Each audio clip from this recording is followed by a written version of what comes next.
제가 물론 목사이니까 오늘 이 자리에 섰지만, 그러나 꼭 목사로만 생각지 마시고 여러분들의 인생의 선배이고 또 여러분들의 신앙의 선배입니다. 목회하는 동안 하나님은 참 많은 것을 경험케 하셨습니다. 개척교회도 4개를 해봤거든요. 또 개척교회 하는 성도들의 마음, 개척하는 목사님의 마음을 누구보다도 제가 잘 압니다. 한 가정 앉혀놓고 교회를 개척해서 섬에 들어가서는 천막을 치고 거기도 한 가정 앉혀놓고 예배를 드리고, 하나님이 목사로 부르셔서 참 많은 걸 경험케 하신 것 같아요. 가볼 때도 다 가보게 하시고, 청와대도 가보게 하고, 정부 종합청사도 가보게 하시고,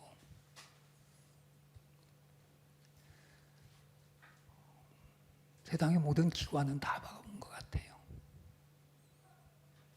그 중에 제일 좋은 것이 딱 2개. 하나는 가정이고 하나는 교회. 아무리 잘 만들어지고 잘 지어진 곳에 가봐도 마음의 평안은 없어요.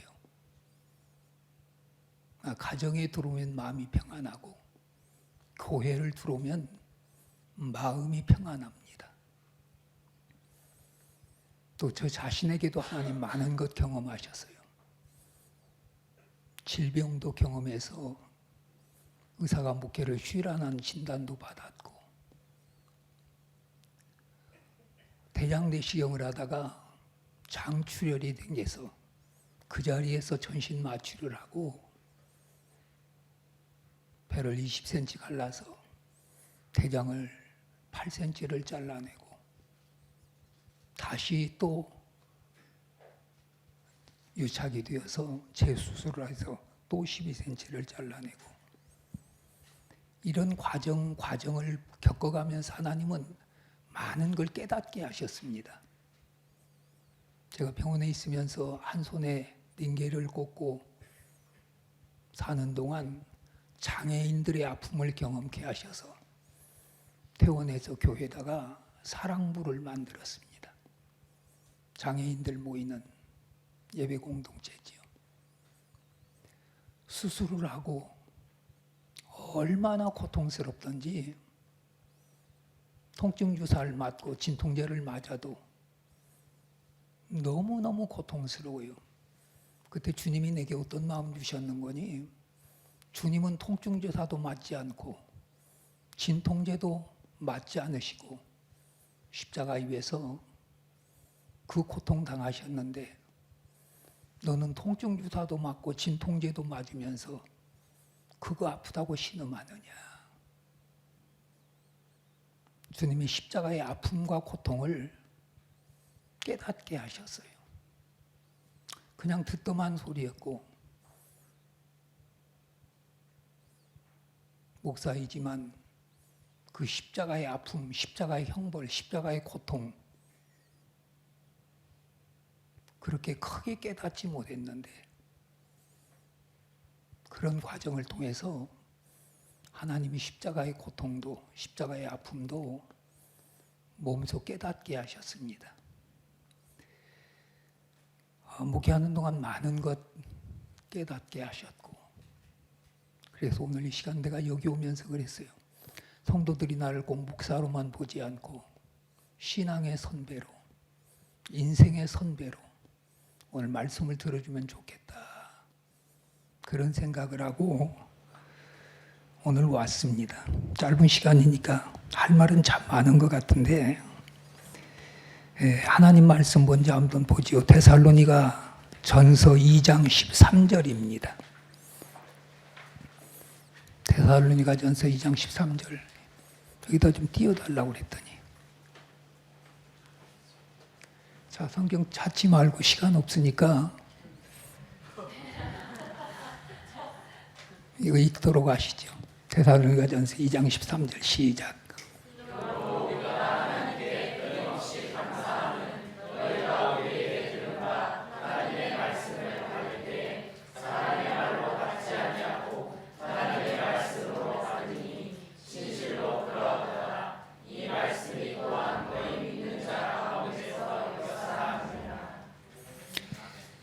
바울이 끊임없이 데살로니가 교회에 감사하는 조건 하나가 있어요. 데살로니가 교인들이 바울이 설교할 때 사람의 말로 받지 않고 하나님 말씀으로 받았다. 왜 우리가 하나님 말씀으로 받아야 되느냐? 그렇게 받아야 그 말씀이 믿는 자 속에서 역사하신다. 말씀이 능력이거든요. 말씀이 검이거든요. 말씀이 방망이거든요. 말씀이 불이거든요. 이게 다 성경에 있는 이야기예요. 하나님 말씀이 검이 되어 히브리서 4장 12절 우리 심령골수를 찔러 쪼개며 우리 마음과 생각을 감찰하신다. 에레미야가 하나님 말씀이 방망이 같지 아니하냐. 그리고 말씀은 불이다. 에레미야가 그렇게 이야기를 하죠. 우리는 수없이 말씀을 듣고 살아요. 근데 많은 사람들이 말씀을 지식으로 알고 그 말씀을 안 믿어요. 하나님은 믿는다고 하면서도 말씀은 안 믿어요. 요한복음 1장 1절에 뭐라고 그랬어요? 태초에 말씀이 계시니라. 이 말씀이 곧 하나님과 함께 계셨으니 이 말씀이 곧 누구예요? 이 말씀이 곧 하나님이시니라. 이게 요한복음 1장 1절 말씀이에요. 14절은 말씀이 육신이 되어 우리 가운데 거하심에 말씀이 육신이 되신 분이 누구예요? 예수님이죠. 말씀이 육신이 되어 우리 가운데 거하심에 은혜와 진리가 충만하더라. 내가 하나님을 믿는다면 하나님 말씀 믿어야 돼요. 그런데 우리 신앙이 참 이중적이 될 때가 많아요. 여러분 보세요. 우선 에덴 동산부터 생각을 해봅시다요. 하나님의 만물을 다 지어놓고 하나님 형상, 하나님 모양대로 아담을 지어요. 그리고 갈비뼈 하나를 취해서 또 하와를 만들어요. 그리고 하나님이 동산 중앙에 있는 선악을 알게 하는 나무는 먹지 말라. 다른 건 다 먹어도 이거 먹으면 안 된다. 엄명을 내리셔요. 그러면 하나님 형상대로 지은 아담과 하와가 하나님 말씀 순종해야 되는데 누가 찾아와요? 누가 찾아와요? 마귀가, 사탄이. 뭐라고 물어요? 너 하나님 뭐라고 하시더냐?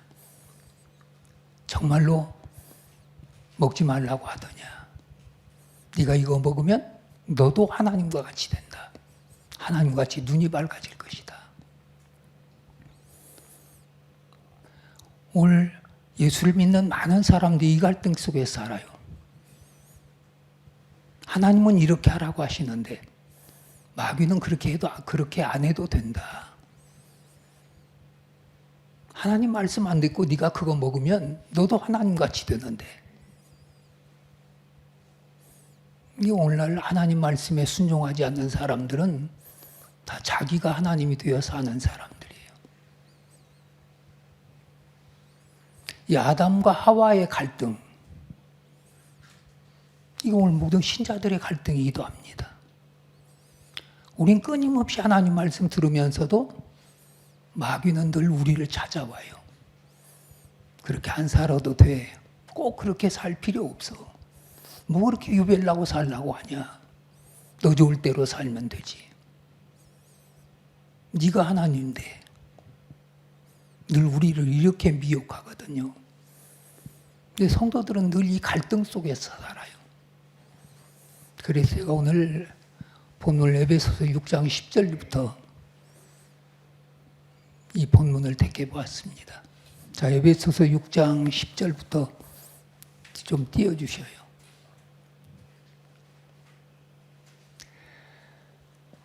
상당히 기니까 자 10절부터 읽습니다. 시작.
신앙생활이 뭐예요?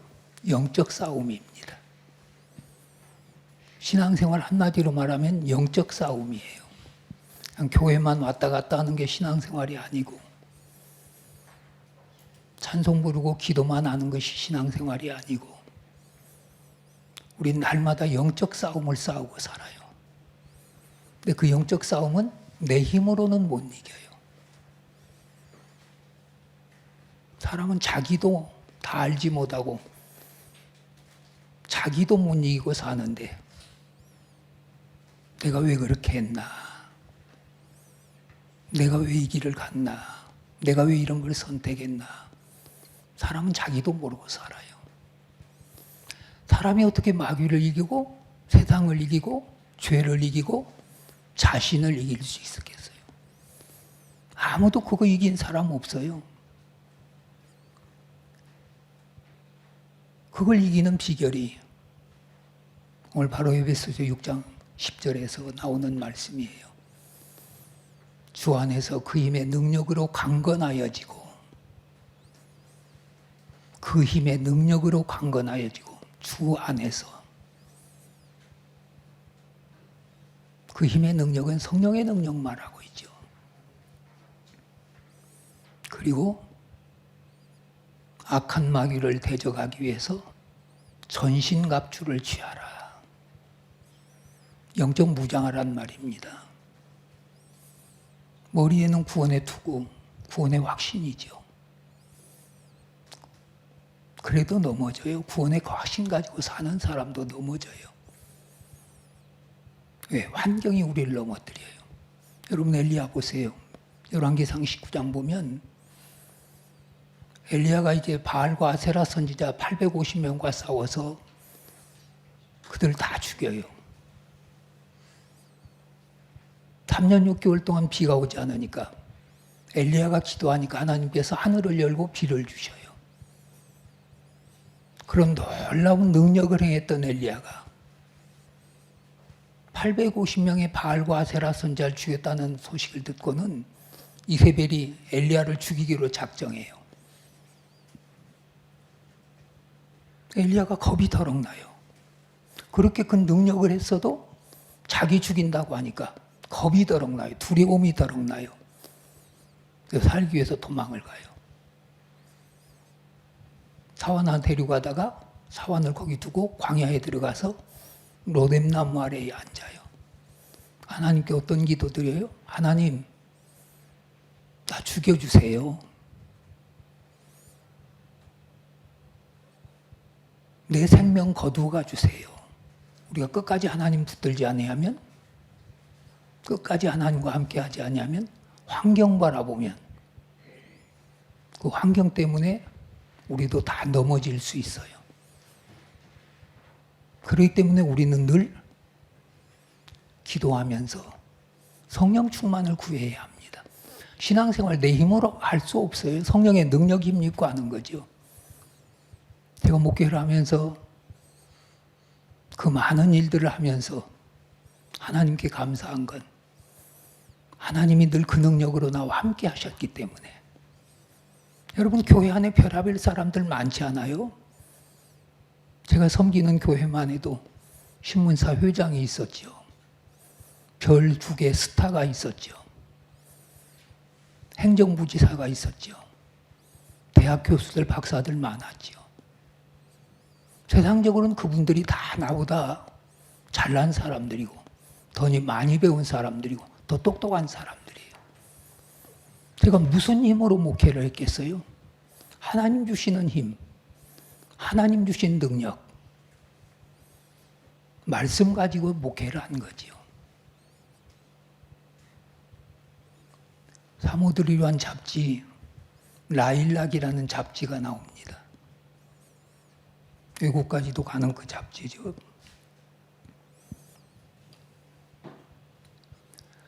원로 목사에게서 듣는 목회 서신 이런 주제로 글을 써달라고 청탁이 왔어요. 굉장히 고민이 되었어요. 뭘 써야 되나.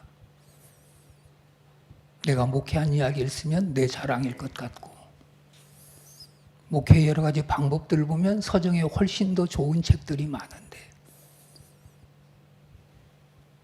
뭘 써야 될까 기도하면서 고민하다가 내가 목회하면서 느끼고 깨달았던 걸 써야 되겠다. 그래서 제목을 목회의 본질은 말씀과 목사의 삶이다. 이런 제목을 썼거든요. 제가 늘 우리 부교역자들한테 했던 이야기가 많아요.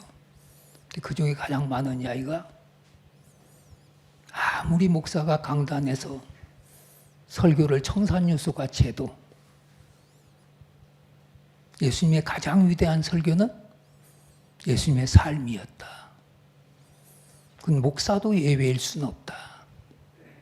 그건 성도들도 마찬가지예요. 여러분들의 삶이 예수님의 편지가 되어야 합니다. 요새는 전도하기도 참 어려운 시대예요. 관계 전도가 그래도 유익이 되는데 사람들이 나를 보고 예수를 믿는 사람, 바울이 말한 대로 내가 예수를 본받는 자 된 것 같이 너희는 나를 본받는 자 되라. 교회 다니고 예수 믿는 사람들이 다 예수 닮아가면 세상 사람들이 그 사람 보고 교회 나올 거예요. 근데 잘못 믿으니까 오히려 교회를 나오던 사람들도 전도를 하다 보면 나도 옛날에 교회 잘 다녔어요. 근데 이런 상처가 있어서, 이런 아픔이 있어서 목사 때문에, 장로 때문에, 아무개 권사 때문에 난 절대 교회를 안 다니려고 그래요. 예수님 말씀 그대로죠. 자기도 못 들어가고 남도 못 들어가게. 천국문을 가로막고 교회 문을 가로막고 있는 사람들이 누구예요? 성도들이에요. 교회를 오게는 못할 망정 못 오게 하는 게 오늘 교인들이에요. 신앙생활 절대 내 힘으로 못합니다. 내 힘으로 신앙생활을 할 수 있다면 실패할 사람 아무도 없어요. 그래서 우리가 성령의 능력을 힘입어야 합니다. 오늘 주 안에서 그 힘의 능력으로 강건하여지고 이렇게 시작되고 있죠. 그리고 악한 마귀를 대적하기 위해서 하나님의 전신갑주를 취하라. 머리에는 구원의 투구, 가슴에는 의의 호심경. 나 호심경이 잘 모르. 저희 때는 그때 성경이 의의 흉배라고 그랬거든요. 군대들이 무장하면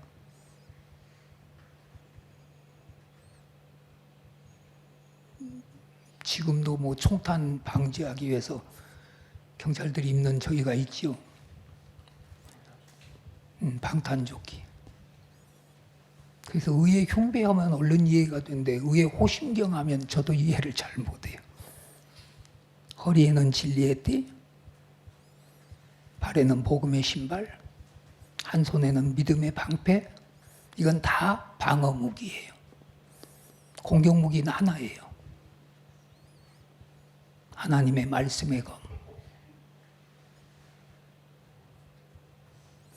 마귀를 이기는 건 하나님 말씀입니다. 우린 늘 우리 마음속에 하나님 말씀이 새겨져야 돼요. 마귀가 예수님 시험할 때도 예수님이 다 말씀으로 이겼어요. 우리는 우리 마음판에 말씀들이 많이 새겨져서 힘들 때도 말씀이 생각나야 되고 어려울 때도 말씀이 생각나야 되고 시험이 올 때도 말씀이 생각나야 되고. 베드로가 왜 회개해요? 닭이 울 때 주님 말씀이 생각나서 밖에 나가서 통곡하더라. 우리는 말씀이 생각나는 사람이 돼야 돼요. 그러려면 우리 마음판에 하나님 말씀이 많이 새겨져야 돼요. 그렇게 무장을 하고 하나님의 겉곰 말씀을 가져라. 그리고 마지막 결론이 무시로 성령 안에서 기도에 힘써라. 그렇게 무장했어도 그걸로 다 되는 게 아니다. 결국은 기도를 말씀하셔요. 무시로 성령 안에서 기도에 힘써라. 제가 목회하면서 가장 강조했던 게 기도예요. 내 힘으로 되는 게 없으니까 목회도. 내가 아무리 발버둥 치고 내가 아무리 노력하고 내가 아무리 애써도 내 힘으로 안 되는 게 목회거든요. 목회만이 아니죠. 하나님의 일 다 마찬가지예요. 사람의 힘으로 하나님의 일을 할 수 있다면, 돈으로 하나님의 일을 할 수 있다면, 지식으로 하나님의 일을 할 수 있다면, 권력으로 하나님의 일을 할 수 있다면 다 그거 있는 사람들이 얼마든지 할 수 있는 거죠. 하나님의 일은 지식으로도 안 되고 권력으로도 안 되고 돈으로도 안 되고. 스가랴 4장 6절 이는 힘으로도 되지 아니하고 능으로도 되지 아니하고 오직 나의 뭘로 되느니라. 옛날 성경은 나의 신으로, 지금 성경은 나의 영으로 되느니라. 큰 산아 내가 무엇이냐. 스룹바벨 앞에는 평지가 되리라.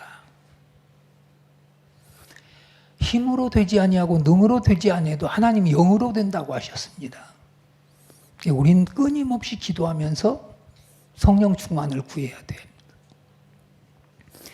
제가 순복음교회 목사님들과 교제를 하면서 제가 대전기독교연합회장을 할 때 수석 부회장이 순복음교회 김석산 목사님이셨거든요. 언젠가 순복음교회 지방회지에다가 밖에서 본 순복음교회에 대해서 글을 써달라고 그래요. 그래서 내가 두 가지를 썼어요. 그들의 성령 대망 기도회. 순복음교회는 일주일에 한 번씩 성령 대망 기도회를 해요.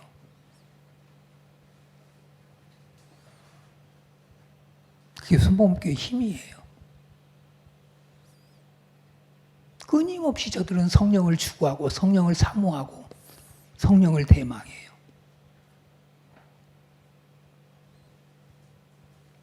그리고 그들의 오중복음.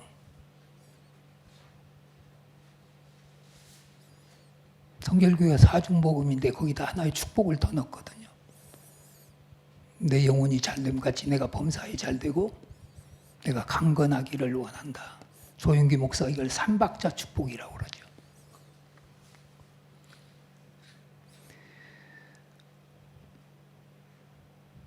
우리도 마찬가지예요.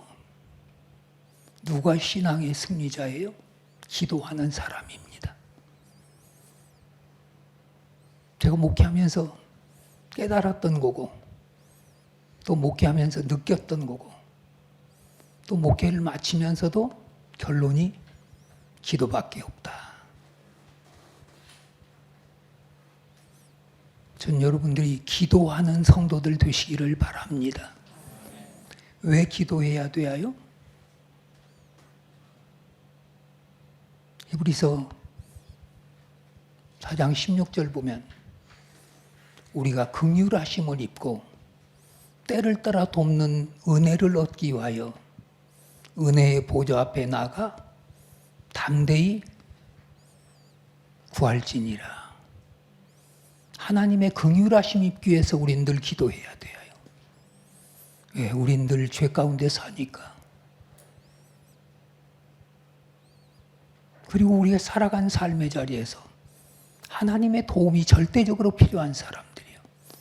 때를 따라 돕는 그 은혜를 힘입으려면 기도해야 돼요.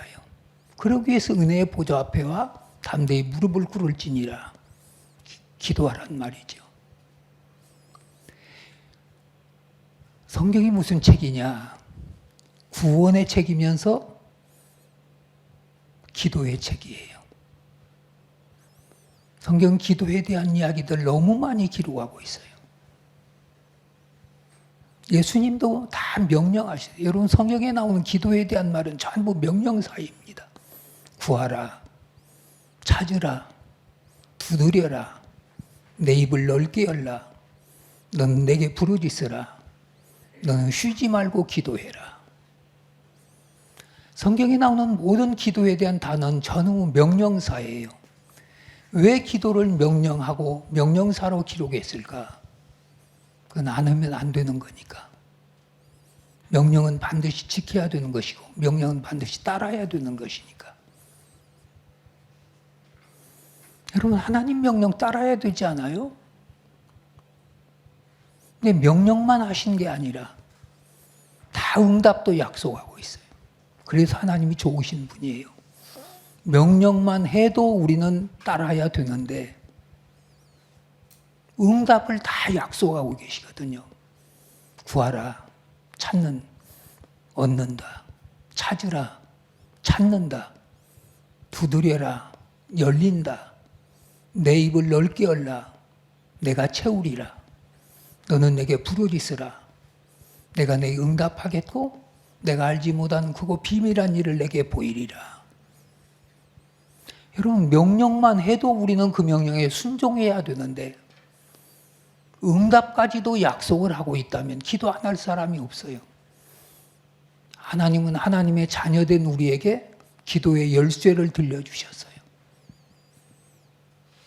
그 기도의 열쇠를 가지고 자기가 살아간 모든 삶의 자리에서 닫혀진 문들을 열고 사는 사람들이 있는 반면에 그냥 기도의 열쇠만을 가지고 다니는 사람들이 있는 반면에 아예 기도의 열쇠도 잃어버리고 사는 사람들이 부지기수예요.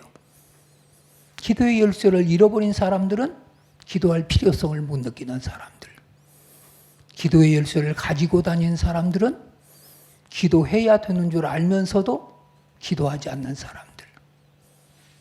기도의 열쇠를 가지고 닫혀진 문을 열어가는 사람들은 기도하는 사람들이에요. 여러분, 어떤 삶을 살기를 원하십니까? 하나님이 우리 손에 들려주신 기도의 열쇠 활용해야지요. 우리가 살아가는 삶의 자리에서 부닥치는 많은 삶의 문제들, 힘들고 어려운 문제들, 답답한 문제들, 내 힘으로 되지 않고 내 노력으로 안 될 때 그걸 어떻게 해결해 가고 어떻게 그 문을 통과할 수 있어요? 주님이 열어주셔야지요. 그러려면 기도하시기를 바랍니다. 제가 꼭 새신자들 접견할 때 첫 마디가 그 얘기예요.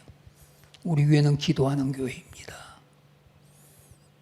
하나님은 누가 가르쳐줘서 하는 것이 아니고 하나님은 여러분들이 경험해야 합니다. 하나님을 제일 빨리 경험하는 방법은 기도하는 것입니다. 하나님 새신자들 기도에 더 빨리 응답하시는 것 같아요. 성경을 몰라도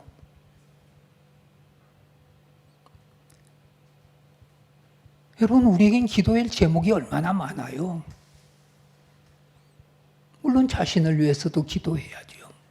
가정을 위해서도 기도해야 되죠. 우리 자녀들 위해서 기도해야 되죠.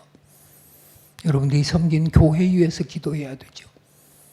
그 나라가 또 얼마나 어지럽고 시끄러워요. 지금은 정말로 나라를 위해서 기도할 때입니다. 성도들이 깨어 기도해야 돼요. 여러분, 잘못하면 이 나라가 사회주의가 될 수 있고 공산국가가 될 수도 있습니다. 월남과 월맹이 그렇게 오랫동안 싸우다가 미군이 철수하니까 월맹이 월남을 하루아침에 먹어버려요. 그때 죽었던 사람들이, 그들이 잡아 죽인 사람들 숫자가 2천만이 넘는다고 그래요. 첫째가 기독교인들이었고 경찰 가족들이었고, 지금 우리나라도 위태위태하지 않아요? 미군이 지켜주니까 그래도 우리가 안전한 거죠. 물론 하나님이 지켜주시지만 뭐 월남도 교회가 없던 것도 아니에요.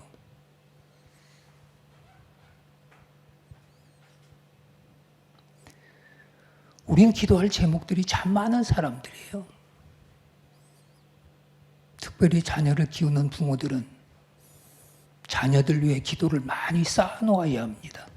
왜? 기도하는 사람은 언젠가 이 세상 떠나지만 여러분들이 자녀들 위해서 해놓은 기도는 자녀의 평생의 응답으로 따라다닙니다. 전 그걸 많이 봤거든요. 제가 장항 동북교회는 과부들 교회라고 소문났던 거예요. 층층이 다 과부예요. 20대, 30대, 40대, 50대, 60대, 70대. 특별히 연세 많은 분들은 전쟁 미망인들이 참 많았어요. 그분들이 무슨 희망을 가지고 살았겠어요? 낮에면 꽝주리에다가 옷가지 같은 거, 신발 같은 거 담아가지고 시골에 돌아다니면서 그걸로 곡식오고 바꿔두러 가지고 돌아요. 그렇게 해서 그분들이 자식들 키웠거든요. 그리고 집에 돌아오면 교회 바닥에 엎드려서 거기서 기도하다 자고. 근데 그 자녀들이 다 잘 된 거지요.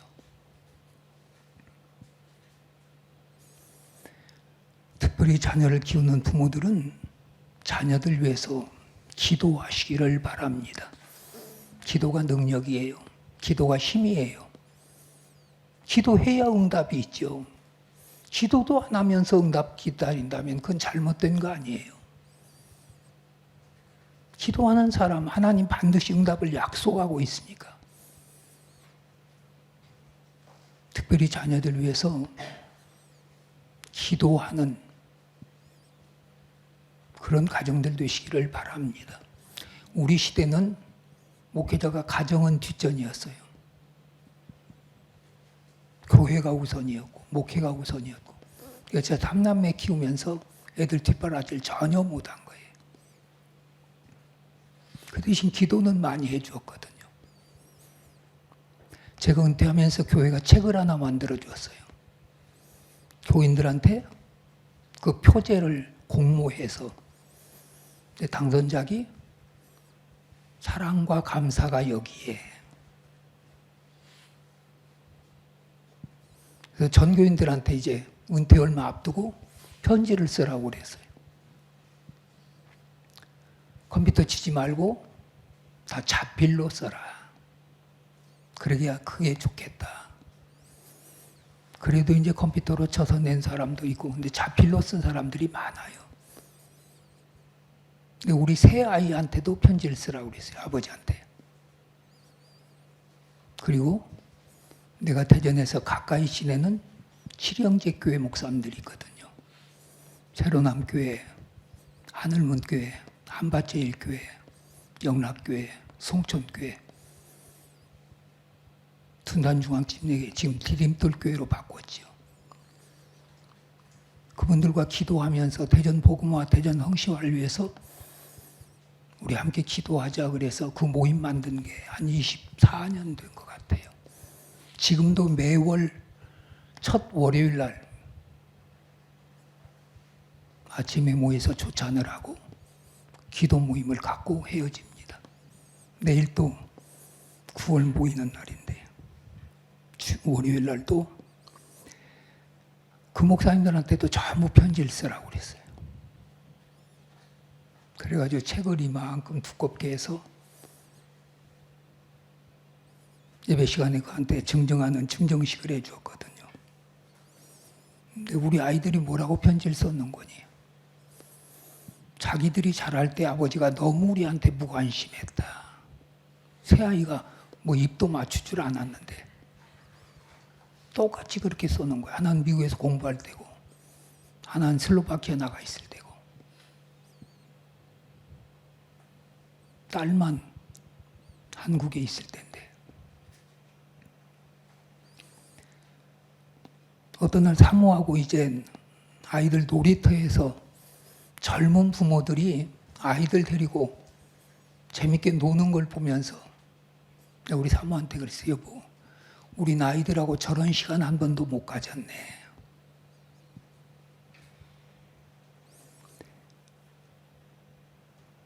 지난번에 며느리가 나보고 그래요. 아버지는 아이들하고 한 번도 여행도 안 하셨다면서요. 하고. 우리 시대는 목회를 그렇게 했어요. 막내 아들이 중3 때 교회가 성전 건축할 때거든요. 제 친구들이 전부 명품 옷 입고 명품 신고 다니니까 아빠 왜 하나님께는 다 바치면서 우리가 해달라는 건 안 해줘? 사춘기 때 애가 이렇게 따진 적이 있었거든요. 그래도 제가 뒷바라짐을 못했어도 하나님이 애들의 앞길 다 열어주셨어요. 저는 셋 다 목회의 길을 가기를 원했는데 첫 번째 딸과 첫 번째 아들은 목회의 길을 가지만 막내도 이제 신학대학을 갔어요. 군대를 갔다 오고 제대를 하고 나와서 얘가 뭐라고 그런 거니? 아빠, 난 아빠 같은 목사는 죽어도 못 될 것 같아. 난 내 길을 갈 거야. 내가 일들 고3 때면 그랬거든요. 아빠는 아빠 인생을 갖고 니네들은 니네 인생을 살아야 되는데 니네의 진로는 니네들이 결정해라. 그러나 아빠에게 한 가지 조언을 구한다면 나는 이 길을 가라고 권하고 싶다. 그래서 목사의 길을 가라고 그랬거든요. 왜 목사의 길을 가라고 했느냐? 애들이 뭐 영혼 구원이라고 하면 잘 못 알아들 것 같아서 평생에 남을 위해서 축복 기도해 준 사람 목사밖에 없다. 그래서 이 길을 가면 좋겠다. 근데 막내는 안 가고 일반 대학 편입했다가 하나님 길을 참 묘하게 열으셔요. 영문과로 편입을 했는데 졸업을 하면서 그래도 너 다시 한번 생각해라. 그래서 이제 하와이 열방대학에 가서 6개월 동안 예수전도한 DTS를 받고 그리고 나와서 결정하자. 거기 가면 더 영어 공부도 할 수 있으니까. 저도 그러겠다고 했는데 비자가 딱 안 나온 거예요. 이제 낙심도 되고 저도 낙심도 되고 이제 부모 우리도 낙심도 되고 얘 진로를 어떻게 해줘야 되나. 일주일 딱 지났는데 교수가 얘를 부른 거예요. 삼성계열에서 학교에 학생 하나 추천 의뢰가 왔는데 다른 건 아무것도 없고 영어 면접만 본단다. 근데 언어 연수 안 했거든요. 하나님이 얘를 어떻게 도우셨는구니.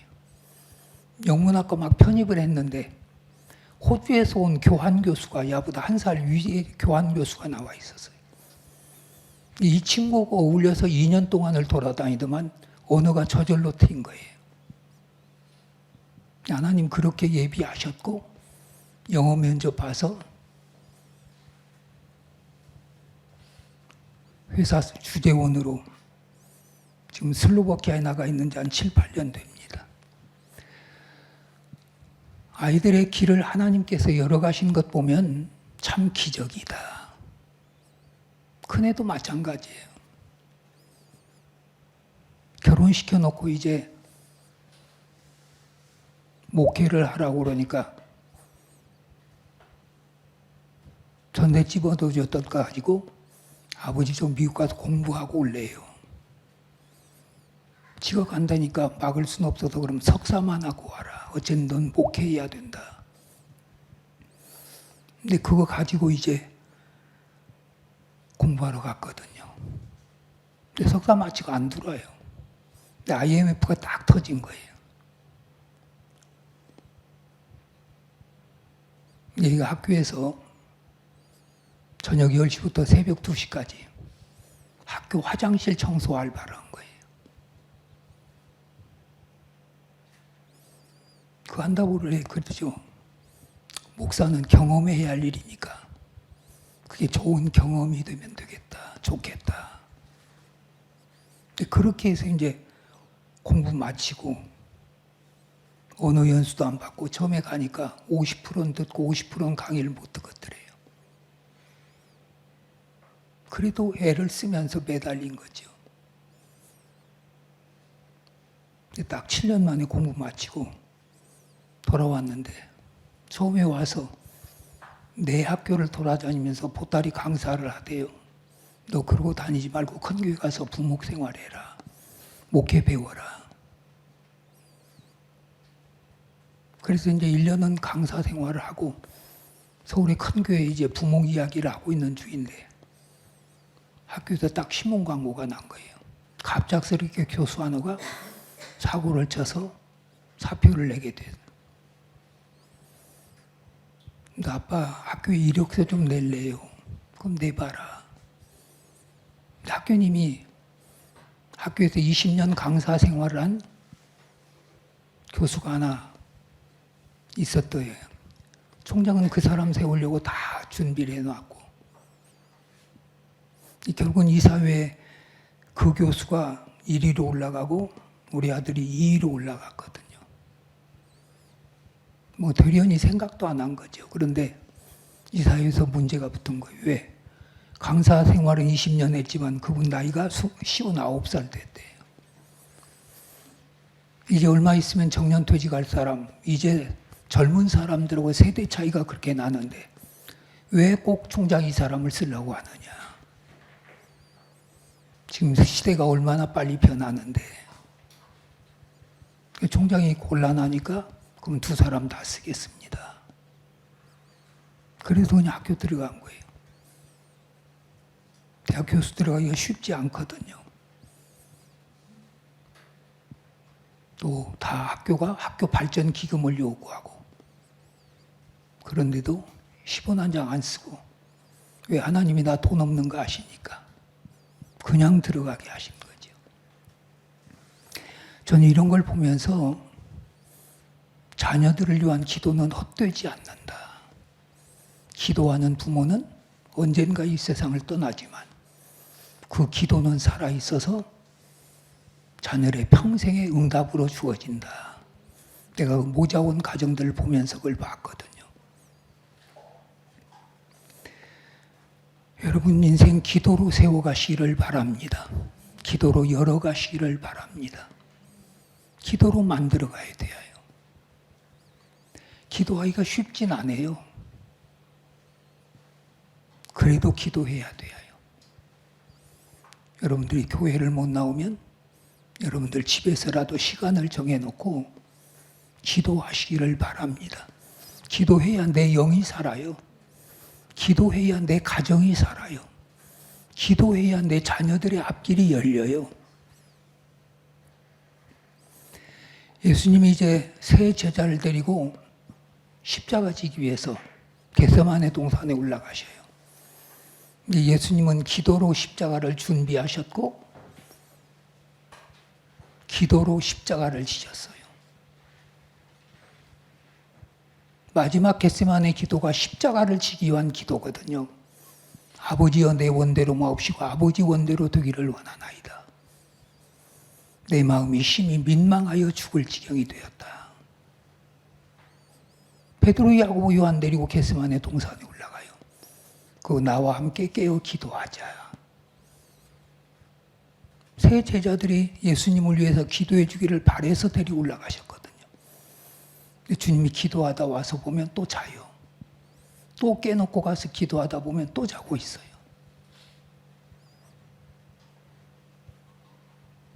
세 번을 깨우시죠.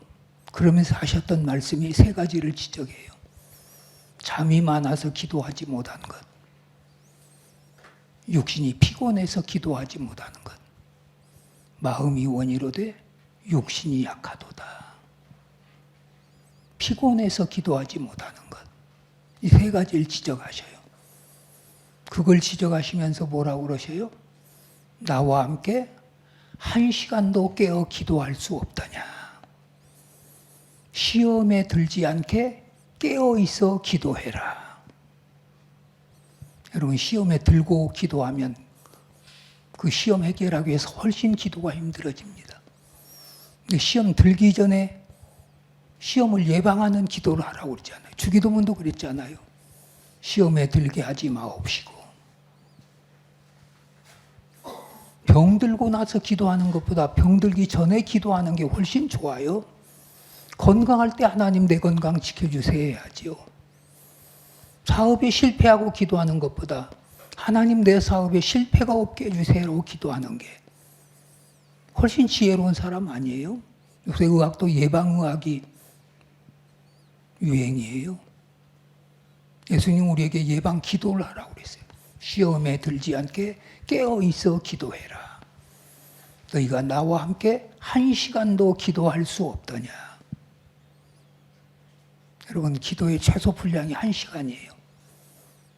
하루에 1시간씩은 기도하시기를 바랍니다. 집에서건 직장에서건 어디서건 우리는 하루 1시간 기도할 수 있어요. 24시간 중에 1시간 떼어서 기도 못하면 그건 신앙생활의 실패자가 돼요. 1시간 기도해야 하나님께서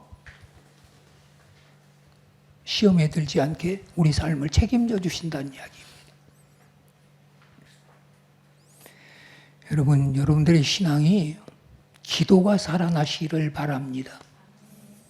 기도가 사는 사람은 그 인생을 성공할 수 있는 사람이에요. 왜? 내가 내 인생 살아도 내 마음대로 성공 못 하거든요. 하나님이 길을 열어주셔야 되고 만들어 주셔야 되고 인도해 주셔야 합니다. 늘 기도하는 종들 되시기를 바랍니다. 우리 베델교회도 마찬가지예요. 부흥의 비결은 기도밖에 없어요. 스폴전 목사가 그 당시에 2,000명의 성도가 모일 때 목사들이 늘 와서 그 물은 게 질문이에요. 교회 부흥의 비결이 뭡니까? 스폴전이 늘 그랬다고 그러잖아요. 아무 말도 않고 나와 저기 좀 가보자. 지하로 내려갔는데 거기에는 300명 이상의 교인들이 모여서 기도를 하고 있더라죠. 이게 우리 교회의 동력실입니다. 이게 우리 교회의 부흥을 만들어가는 비결입니다. 목회자를 위해서도 여러분들이 기도해야 돼요. 교회가 조금씩 커지면 교회가 중보기도 팀도 만들 것이고, 근데 특별히 주일날 목사님의 설교를 위해서 기도하는 기도 특공대를 만들어야 돼요. 제가 95년도에 미국에 교회를 순방할 때 99년 된 교회에 탐방을 갔었거든요. 그 교회 사무장이 그 이야기를 하는 거예요. 우리 교회는 자랑할 것이 딱 하나밖에 없습니다. 우리 교회는 목사님만을 위한 기도 특공대가 있습니다. 또 저도 교회 와서 그걸 만들었죠. 제가 일부 예배 설교 시간에는 그 기도 특공대가 일부 예배 설교는 나를 위해서, 2부 예배가 되면 또 다른 사람들이 목사가 설교하는 그 시간을 위해서, 3부 예배가 되면 또 그분들의 예배 참석하고 다른 분들이 또 1시간 목사님 설교를 위해서 기도하는 기도 특공대가 있었거든요. 여러분, 바울같이 유명한 사람도, 삼층천을 갔다 온 체험을 한 사람도 나를 위해 기도해달라. 오늘 말씀 그 다음에 나오는 말씀이 나를 위해서 하나님 말씀을 잘 전할 수 있도록 기도해달라, 이 부탁하고 있거든요. 에베소서에서. 저는 여러분들이 기도하는 교회를 만들어 가시기를 바라고 기도하는 성도들이 되시기를 바랍니다. 기도해야 여러분들이 신앙생활의 기쁨을 맛볼 수 있어요. 두 번째로, 말씀이 살아야 한다. 언제까지 끝나야 돼? 피곤하신데.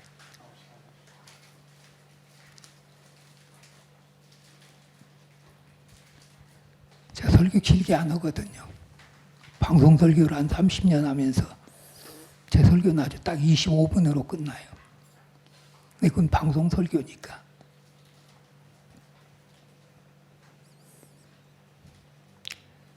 말씀이 살아야 된다. 하나님이 말씀이고 말씀이 예수님이고 우린 늘 말씀과 함께 살아야 돼요. 왜 성서가 교회 안에서 침묵을 지키는가? 이런 책이 나왔었어요. 교회에 말씀이 없어진다는 이야기죠. 강단에 선포된 말씀은 말씀을 선포하는 시간이거든요. 근데 성경 말씀보다는 자기 이야기를 하면서 성경 구절을 거기에 꿰어 맞히는 이게 한국교회 형편이라고 어떤 분이 심하게 비난을 해놨어요. 강단에서 하나님 말씀이 사라진다. 근데 설교는 말씀 선포하는 시간이거든요. 여러분들의 심령 속에도 하나님 말씀이 살아있어야 합니다. 왜? 말씀이 하나님이니까. 말씀과 함께 살아가면 말씀이 내 삶을 이끌어가요. 말씀은 언약 아니에요. 약속 아니에요. 우리가 말씀대로 살면 하나님은 반드시 그 약속을 이루어 주십니다. 히브리서 6장 13절 보면 하나님이 아브라함에게 약속을 하시면서 약속만 하면 안 될 것 같으니까 맹세를 하셔요. 누구의 이름으로 맹세를 해야 할까? 하나님이 아마 그런 생각도 하셨던 것 같아요. 누구 이름으로 맹세를? 하나님의 이름으로 맹세를 해요. 히브리서 6장 13절 보면 하나님이 아브라함에게 약속하며 맹세하여 이르시되 내가 반드시 너를 복주고 복주며 너를 번성케 하고 번성케 하리라. 아브라함이 오래 참음으로 이 약속을 받았느니라. 그 다음에 나온 말씀이 하나님은 거짓말을 못하시는 분이시다. 사람들은 거짓말 많이 해도 하나님은 거짓말 못하시는 분이에요. 신실하신 분이시에요. 정직하신 분이시에요. 아브라함이 오래 참음으로 이 약속을 받았느니라. 우리는 말씀 믿어야 돼요. 그래야 말씀대로 하나님이 그 약속을 우리 삶 속에 이루어 주셔요. 여러분 성경에 나오는 복과 말씀 다 연관되어 나옵니다. 신명기 28장 너희는 삼가 이 말씀 듣고 지키며 이 말씀 행하면 이 모든 복이 내게 임하며 내게 미치리니. 시편 1편도 복 있는 사람 하나님 말씀을 주야로 묵상하며 여호수아 1장 8절도 너는 이 모든 말씀을 지키며 행하면 내 길이 평탄하리라 내가 형통하리라. 말씀 뒤에 나오는 약속이 전부 복으로 약속되고 있어요. 근데 우린 말씀대로 안 살면서 하나님 내 삶 복 주시기를 원하셔요. 여러분 말씀대로 살면 누가 내 인생을 책임져 주셔요? 하나님이 책임져 주십니다. 왜? 하나님 그렇게 말씀하셨으니까.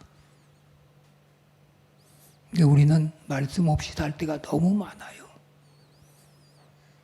여러분 내 안에 하나님 말씀이 있어서 그 말씀이 내 삶을 이끌어가는 하나님의 말씀은 내 길이요 내 발의 등불이니라. 말씀대로 살아가는 삶을 만들어 가시기를 바랍니다. 힘들어도 우린 말씀대로 살아야 돼요. 어려워도 말씀대로 살아야 돼요. 왜? 책임을 지신 분이 말씀하신 하나님이시니까.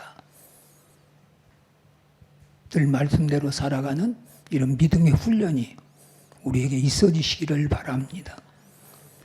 또한 우리는 참된 예배자로 서야 합니다. 우리 올바른 예배자가 되어서는 하나님 자녀 수의 건강한 자아상의 정체성이 필요합니다. 어떤 요양원에 한 나이 많은 할아버지가 사무실 옆에 와서 우두커니 서 있어요. 사무실 직원이 나가다가 어르신 어째 여기 오셨어요? 물으니까 이 노인이 하는 이야기가 그래 나는 도대체 내가 누구인지 몰라서 지금 여기 와 있어. 치매 걸린 노인이죠. 할아버지가 아무 계시지 않아요. 이름을 가르쳐 주니까 고개를 갸우뚱하고는 자기 생활관으로 가요. 근데 종종 그 할아버지가 그렇게 와서 우두커니 서 있어요. 내가 누군지 몰라서 내가 여기 와 있다. 치매가 참 무서운 병이에요. 집사님 아버지 어머니가 치매에 걸렸는데 여자는 3층이고 남자는 2층인데 부부가 그렇게 40년 이상을 살았는데도 서로를 몰라보는 거예요. 이게 얼마나 불행이에요?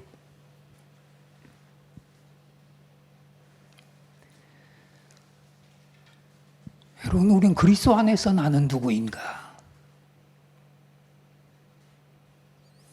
그분은 치매가 걸려서 내가 누구인가 모르는데 오늘 그리스도인들이 영적 치매가 되어서 주님 안에서 나는 도대체 누구인가를 모르고 살아요. 여러분, 난 누구예요? 하나님 백성입니다. 첫째는. 하나님 백성은 어떤 사람이에요? 말씀대로 사는 사람이에요. 황성민 교수가 쓴 반복연습이라는 책이 있습니다. 그 책 가운데 그런 내용이 나와요.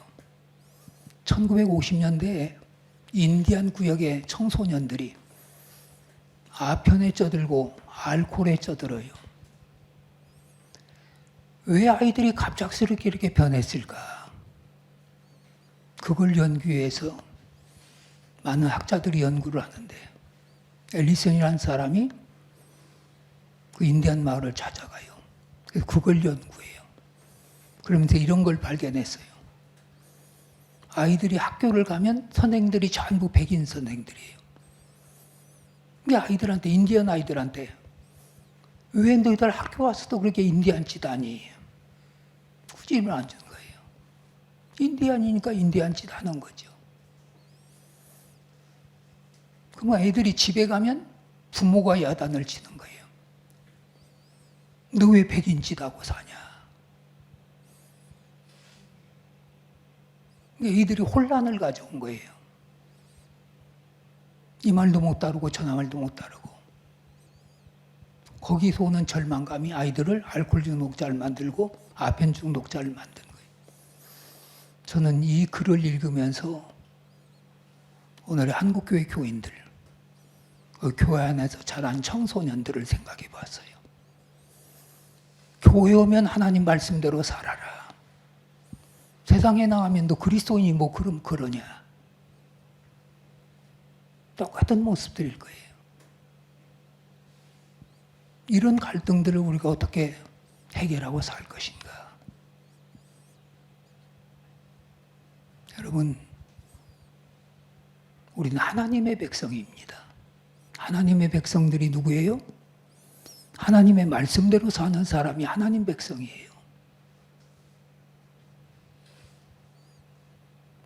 성경 구절을 제가 시간이 없어서 일일이 다 찾아보자고 못합니다만, 두 번째는 우리가 올바른 예배자가 되기 위해서는 하나님 나라를 향한 갈망이 회복되어야 합니다. 초대교인들은 아멘 주여 어서 오시옵소서 마라나타 그 인사였어요. 그만큼 하늘나라를 소망 삼고 살아간 거예요. 우리는 이 땅에 사는 게 잠시예요. 전 목회하면서 6개월 된 아이의 장례도 치료받고 초등학교, 중학교, 고등학교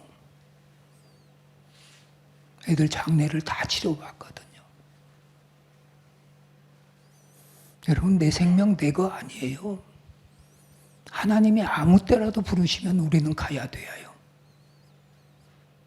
근데도 우리는 죽지 않을 것 같이 이 땅에서만 소망을 두고 살거든요. 이 땅의 것만 전부인 줄 알고 살거든요.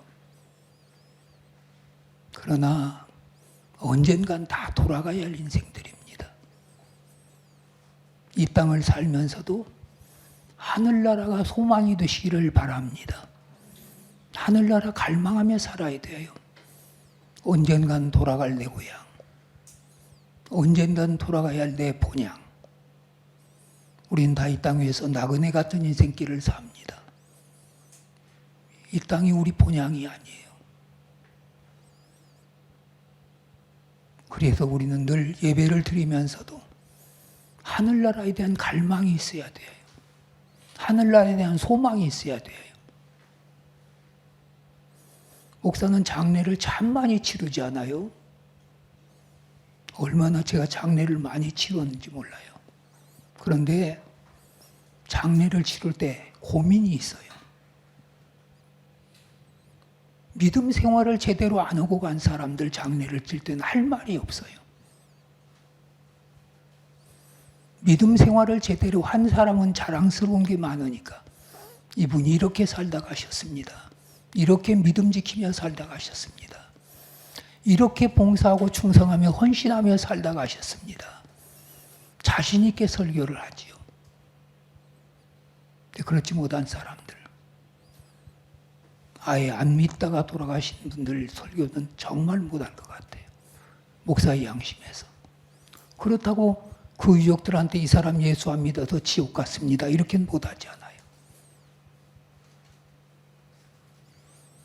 여러분, 이 땅 위에 아름다운 믿음의 흔적들 남겨놓으시기를 바랍니다. 아름다운 믿음의 자취들 남기시기를 바랍니다. 그게 우리가 남겨야 할 삶의 흔적들이에요. 여러분들이 죽었을 때 참 그분은 신앙생활 잘하다 가셨다. 참 믿음 생활 잘하다 가셨다.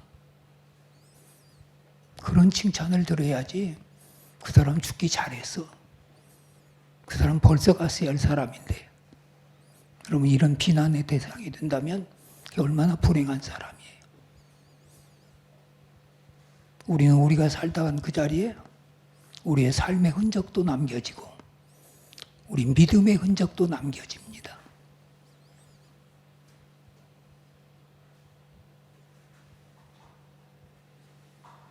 열왕기상 18장에 보면 히스기야의 삶의 흔적이 나와요. 히스기야는 정직했다.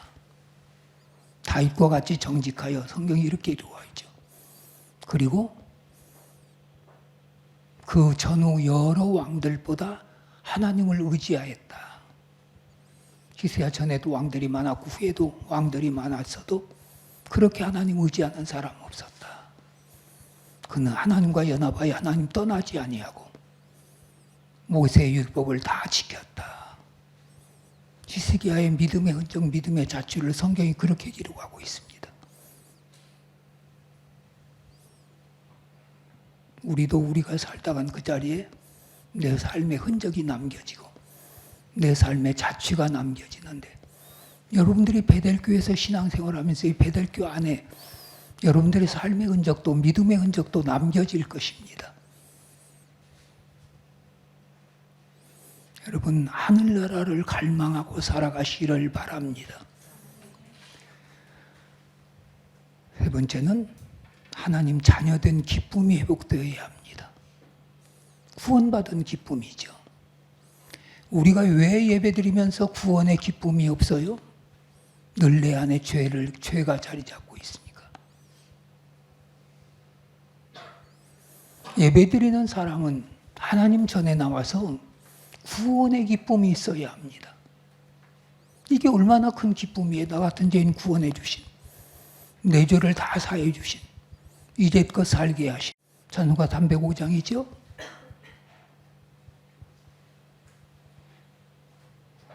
다 주의 은혜라고 나왔잖아요. 나 같은 죄인 살리신 주 은혜 고마워. 큰 죄악에서 나를 건지신 주 은혜 놀라워. 이제껏 내가 산 것도 주님의 은혜라. 이제 주님의 은혜로 하늘나라에 간 거. 여러분, 그 은혜를 우리는 늘 감사하며 살아야 합니다. 예배드릴 때마다 그 감사의 고백이 우리 안에 있어져야 돼요. 근데 구원의 기쁨이 없어지니까 예배의 기쁨이 없어지는 거예요.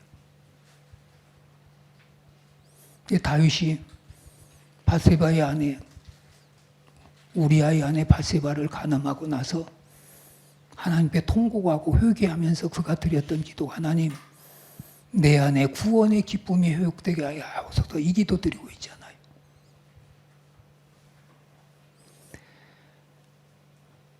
여러분, 하나님 전에 나올 때마다 내가 하나님 자녀된 기쁨이 회복되시기를 바랍니다. 우리를 하나님의 자녀로 불러주시잖아요. 하나님을 아바 아버지라 부를 수 있게 하셨잖아요. 주기도문도 하늘에 계신 우리 아버지.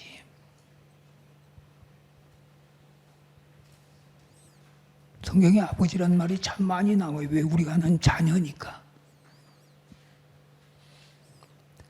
여러분, 내가 하나님 자녀 되었다는 그 기쁨, 영접하는 자, 그 이름을 믿는 자들에게는 그 다음에 뭐예요? 하나님의 자녀가 되는 권세를 주셨으니. 우리 성경 많이 우리 마음속에 새겨져야 돼요. 하나님의 자녀 되는 권세를 주셨어요. 당당하게 우린 그 권세 가지고 살아야 돼요.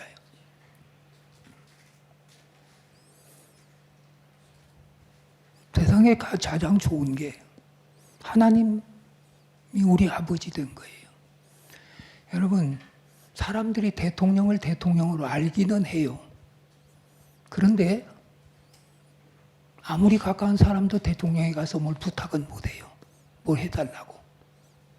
근데 대통령이 꺼리낌 없이 이거 해달라고 요구하는 사람들이 있어요. 누구예요? 대통령의 자녀들. 마찬가지 이치예요. 하나님이 우리 아버지이시니까 우리는 하나님 앞에 당당하게 요구할 권리를 주셨어요. 우리가 그런 권리를 다 활용을 못하고 생각도 안 하고 사는 게 문제지요. 어떤 목사님이 기차여행을 하는데 앞에 잘생긴 청년이 하나가 앉아 있었습니다. 전도하고 싶은 마음이 생겨서 청년에게 이야기를 걸었어요.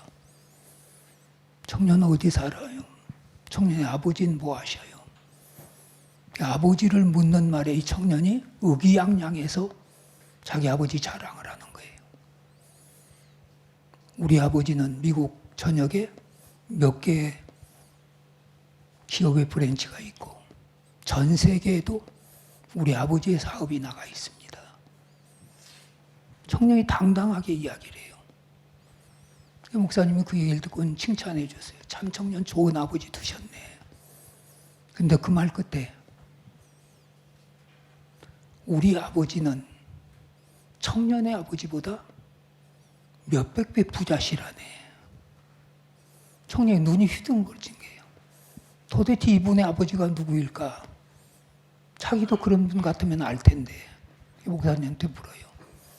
선생님의 아버지는 누구세요? 목사님 뭐라고 그랬겠어요? 뭐라고 그랬겠어요? 우리 아버지는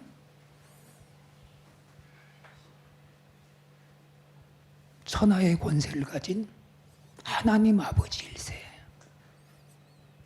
우리 이 말이 틀렸어요? 맞았어요? 그런 말할 수 있는 그런 믿음들이 오늘 우리에게 있어야 되죠.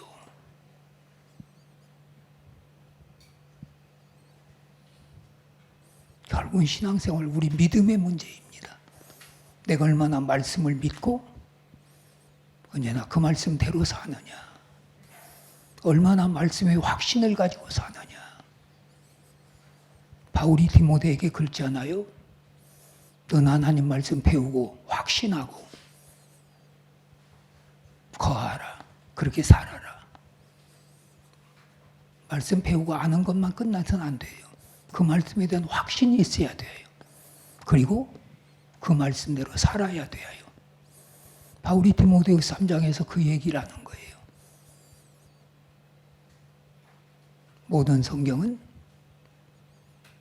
하나님의 감동으로 된 것으로 교훈과 책망과 바르게 함과 의로 교육하기 유익하니 이는 하나님의 사람으로 온전케 하며 모든 선한 일을 행하기에 온전하게 하려 함이라. 우리가 온전해지는 것도 말씀밖에 없습니다. 늘 말씀대로 살아 말씀에 약속된 하나님의 그 은혜, 그 복이 우리 가운데 누려지시기를 바랍니다. 교회가 존재하는 가장 중요한 목적은 예배하는 공동체가 되기 위해서입니다. 우리가 하나님 앞에 참된 예배자로 마음을 다할 때, 온전하신 하나님을 예배자로 세움을 받을 때 그것을 하나님이 가장 기뻐하시며 우리 삶의 회복의 역사를 주십니다. 하나님은 오늘 또 예배하는 자를 찾으십니다. 부자를 찾는 것도 아니고 권세 있는 자를 찾는 것도 아니고 예배하는 자를 찾으십니다. 어떻게? 영과 진리로 예배하는 자. 근데 예배도 하나님이 받으실 만한 예배를 드리시기를 바랍니다. 교회에 와서 예배 참석하는 게 중요한 게 아니고 하나님이 내 예배를 받으시는 그런 예배자가 되시기를 바랍니다. 제가 성전을 지어놓고 교회 강단 의자를 다 내렸어요. 그 신발을 신고 강단으로 올라가라고 그랬어요. 이게 벌써 한 50년을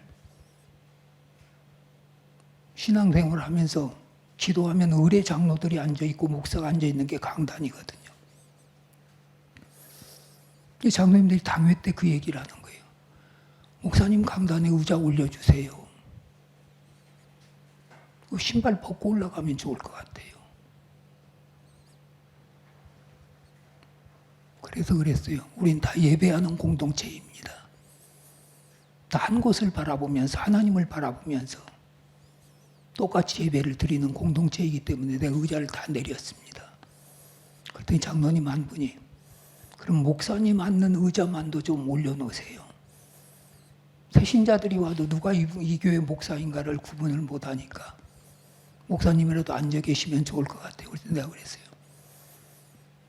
나도 하나님 앞에 예배자다.